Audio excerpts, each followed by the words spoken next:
encanto, matemáticas, el cuco de todos, hay una alumna de 13 años que gana la medalla de oro en la Olimpiada Iberoamericana.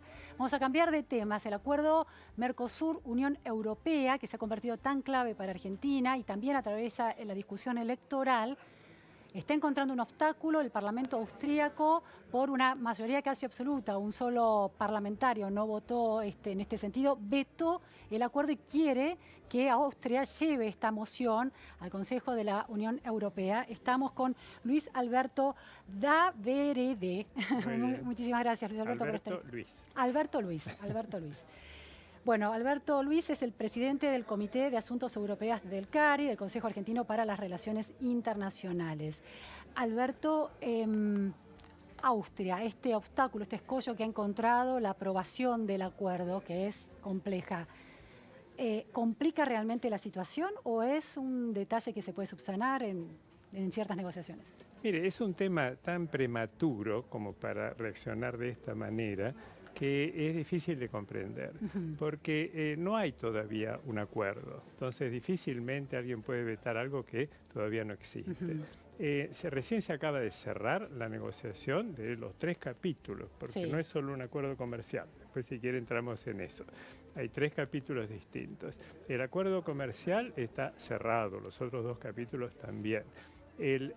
Ahora se requiere una revisión de todos los aspectos legales. Es necesario pasar un tamiz de todos los acuerdos legales, después ver bien las traducciones y todo eso lleva un tiempo. Recién cuando todo esto termine va a haber un acuerdo a disposición de los gobiernos y de los parlamentos, porque, como usted bien sabe, es necesario que lo ratifiquen los parlamentos de todos los países en donde sea necesario la ratificación por el Parlamento. Algunos tampoco son. En el caso austríaco, el gobierno ya se ha expedido, entiendo, sobre este tema en el día de la fecha, en el sentido el Parlamento de que... le pido, porque en este momento en Austria hay un comité de notables, porque se desarmó el gobierno, no hay elecciones. Entonces, de acuerdo con la información que está circulando en los medios, el Parlamento austríaco votó a favor del veto al acuerdo para que se vaya a la Unión Europea con esa idea. Claro, pero ahora hay elecciones y va a cambiar la constitución del Parlamento. Entonces, lo que se espera es que una vez que el gobierno esté realmente en condiciones de analizar el acuerdo, porque no pueden haberlo analizado en todos sus detalles. Es un acuerdo muy detallado, hay muchísimas páginas que se han negociado durante 20 años y es necesario comprenderlo bien para poder expedirse. Entonces, que se hayan expedido de esta manera muy inconsulta e inesperada, y un país como Austria que realmente hasta ahora no tenía un protagonismo en este tema y no parecía que tuviera dificultades especiales en el tema agrícola, por ejemplo, como otros sí han hecho saber ya que las tienen. Entonces es un poco sorpresivo. Entonces cabe esperar, como espera el gobierno argentino, que esta decisión después sea revocada por un nuevo parlamento una vez que tengan oportunidad de estudiar y de hacer las consultas necesarias para saber si les conviene o no les conviene. Alberto, esta aclaración que usted hace muy puntual de que lo que se alcanzó no es el acuerdo, sino la letra preliminar, las condiciones preliminares que luego se convertirán en un acuerdo, quiere decir entonces que el anuncio de hace unas cuantas semanas ya de que se había alcanzado un acuerdo con la Unión Europea, el anuncio que se hizo oficial, en realidad tergiversa de alguna manera el punto en el que estamos. No, de ninguna manera. El acuerdo está totalmente cerrado. E incluso el acuerdo, como usted sabe, negocia por un lado la Comisión Europea. No negocian los gobiernos individualmente porque es una atribución que tienen delegada los acuerdos en la Comisión Europea, que es uno de los órganos principales de la Unión Europea y que de esa manera ellos son los únicos que pueden llegar a cerrar. El acuerdo está totalmente cerrado, o sea, no es posible ya seguir negociando en ese sentido. ¿Funciona? Pero entonces, porque usted hace una aclaración muy importante de que no sabía qué estaba decidiendo el Parlamento porque todavía falta la revisión, las traducciones, etc. Claro, es decir, no ha sido sometido todavía a los parlamentos porque no hay un texto conformado, pero son cuestiones técnicas técnicas solamente las que falta, de índole lingüística, porque hay que traducirlo, y de índole legal, que hay algunas cuestiones que tienen que ser precisadas por los abogados. Sí, a ver si entiendo bien, para entender un proceso diplomático que es también complejo, esto es, se pusieron de acuerdo las dos, bueno, la Unión Europea y el Mercosur, acerca de los puntos de la negociación que estaban en disputa. Ahora, la letra, ¿cómo se traduce en esas negociaciones? Al texto todavía se está escribiendo. No. El texto está cerrado hasta sus últimas...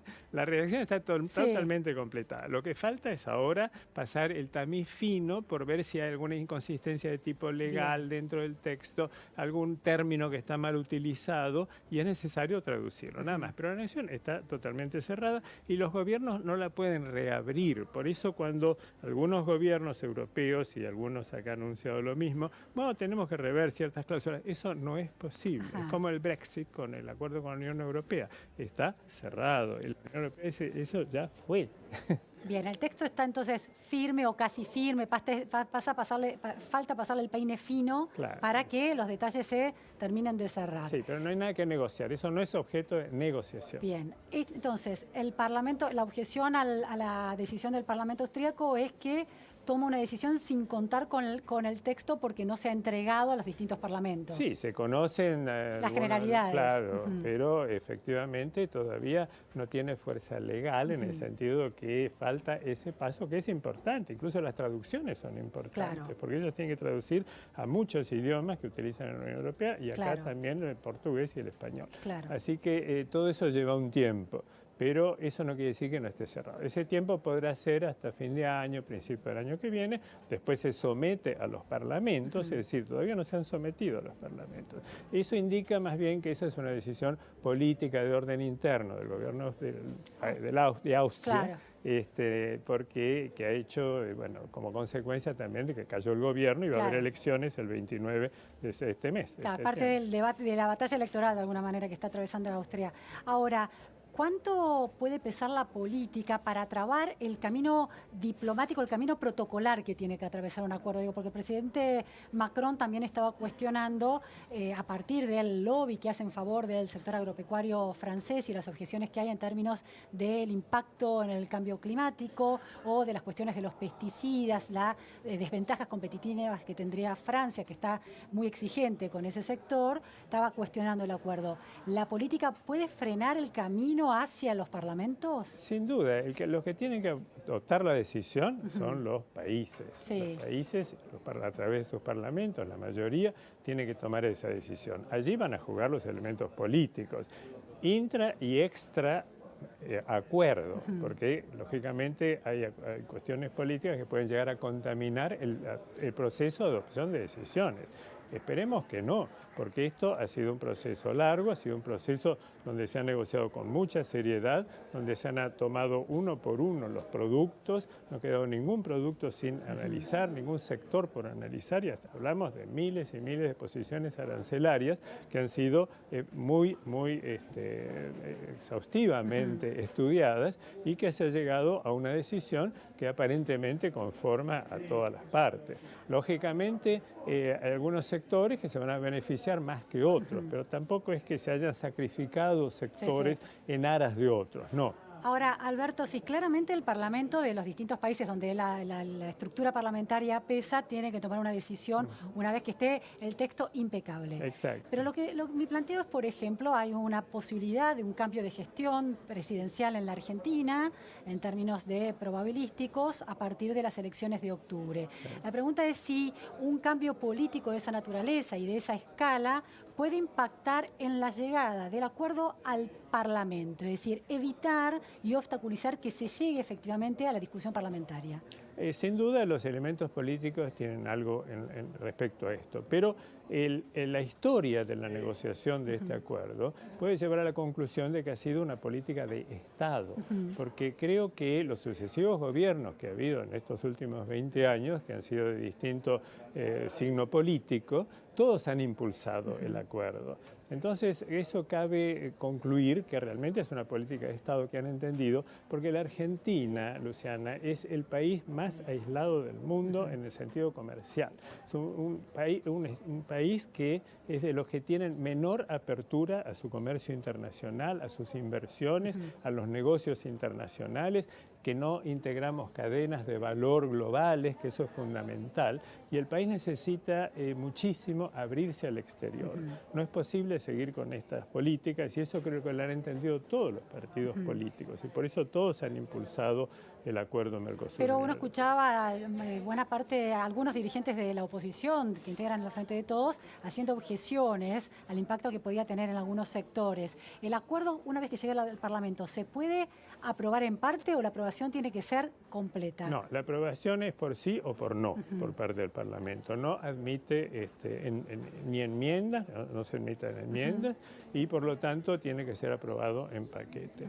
Los parlamentos podrán actuar de la manera que actúan, pero nosotros tenemos que tener en cuenta algo muy importante, que este acuerdo, cuando sea aprobado ya por el Parlamento Europeo, aunque todavía no lo hayan ratificado los países, la parte comercial del acuerdo, que es la competencia de la Comisión Europea, entra en vigor provisional. Entra en vigor provisional. Y entra en vigor provisional y va a entrar en vigor provisional para los países que así lo decidan del Mercosur también. O sea, existiría la posibilidad de que se apruebe muy rápido, porque así lo indica todo, en Brasil, en Uruguay, en Paraguay. Si la Argentina que de hecho, de alguna manera, se implemente el acuerdo, aunque no tenga la aprobación parlamentaria. Exactamente. Y eso sería muy grave porque evidentemente tendría consecuencias sobre el Mercosur. Claro. Yo creo que en la Argentina, por lo que he escuchado de los medios empresariales, las provincias, hay mucho entusiasmo con este acuerdo. Ahora, ¿el Brasil de Bolsonaro implementaría el acuerdo antes de que el Parlamento lo apruebe? Puede llegar a ocurrir, puede llegar a ocurrir. Así que digamos que es un tema como aplicación provisional, ¿no? Referéndum de lo que decida el Congreso. Ahora, una vez que se empieza a aplicar de hecho provisionalmente, difícil que el Parlamento, una vez que ya está en marcha esa ejecución del acuerdo, pueda cambiar ese destino, ¿no? Efectivamente, esa es una decisión muy seria que tendrán que tomar los parlamentos en su momento, ¿no? Pero esto tiene una dinámica propia y países como estos tres países que nos acompañan en el Mercosur han demostrado un interés extraordinario en llegar cuanto antes, porque han manifestado mucha preocupación por la cerrazón del bloque frente a terceros estados. Alberto, en Europa, ¿cuáles son los países que lo ven con mejores ojos al acuerdo con el Mercosur? Bueno, digamos cuáles son los que los ven, que son muy poquitos, con más preocupación, y siempre se menciona aquellos que tienen un sector agrícola más desarrollado, ¿no es cierto? En este caso, los que han sido un poco más, que lo han exteriorizado más, han sido Francia e Irlanda, ¿no es cierto? Que tienen un desarrollo agrícola. La Argentina y el Mercosur en general compiten muchos productos con Europa, ¿no es cierto? Porque Europa tiene una producción agraria importante. Entonces es natural que existan estas cosas, pero si uno lee con algún detenimiento lo que ha sido acordado, se da cuenta que no hay un peligro extraordinario para ninguna de las partes. Los plazos que se establecen para el cumplimiento, si bien en el caso europeo es mucho más rápida la implementación, en el caso del Mercosur es más lenta porque hemos conseguido plazos más extendidos para llegar a su implementación, hay algunos sectores que pero es mínimo. Si usted habla de 99.000 toneladas de carne, es lo que se consume en Europa, creo que en 2-3 días de carne. Así que esas manifestaciones a veces tienen otros motivos y otras motivaciones que son ajenas al impacto que pueda tener el acuerdo Mercosur-Unión Europea, porque eso ha sido muy bien evaluado. Alberto, última pregunta muy concreta. ¿Cuándo debería estar sometiéndose el acuerdo a los distintos parlamentos y cuál es el plazo para que se apruebe o se rechace? Sí, no hay plazos, pero esperamos que ya a principios del año que viene, muy al principio del año que viene, ya tengamos un texto definitivo para presentar a los parlamentos. Y de allí en más se piensa en un plazo de unos 2 años para la entrada en vigor, aunque la aplicación provisional podría venir antes. Muchísimas gracias por estas precisiones. Gracias a usted, gracias por la invitación. Nos vamos a un corte en la repregunta Noticias a Fondo y enseguida volvemos.